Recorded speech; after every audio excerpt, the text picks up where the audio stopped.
श्री गणेशाय नमः। श्री सत्यनारायण व्रत कथा पंचम अध्याय।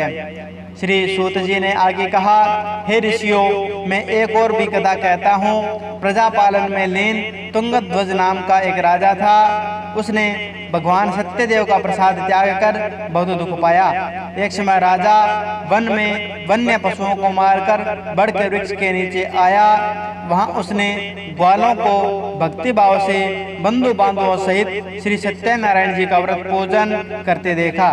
परंतु राजा देखकर भी अभिमानवश न तो वहां गया और न ही सत्यदेव भगवान को नमस्कार ही किया। जब ग्वालों ने भगवान जी का प्रसाद उनके सामने रखा तो वह प्रसाद त्याग कर अपने नगर को चला गया। नगर में पहुंचकर उसने देखा कि उसका सब कुछ नष्ट हो गया है। वह समझ गया कि यह सब भगवान सत्यदेव ने ही किया है। तब वह उसी स्थान पर वापस आया और ग्वालों के समीप गया और विधि पूर्वक पूजन कर प्रसाद खाया तो सत्यनारायण जी की कृपा से सब कुछ पहले जैसा ही हो गया और दीर्घ काल तक सुख भोग कर स्वर्गलोक को चला गया। जो मनुष्य इस परम दुर्लभ व्रत को करेगा, श्री सत्यनारायण भगवान की कृपा से उसे धन धन्य की प्राप्ति होगी।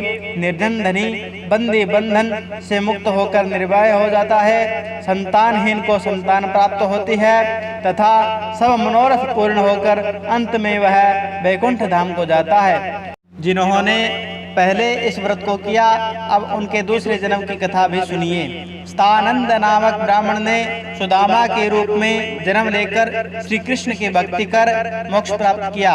उल्कामुख नाम के महाराज राजा दशरथ बने और श्री रंगनाथ का पूजन कर वैकुंठ को प्राप्त हुए।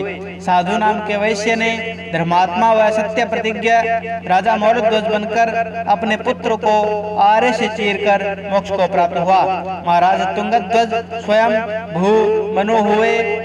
उन्होंने बहुत से लोगों को भगवान की भक्ति में लीन कर मोक्ष प्राप्त किया।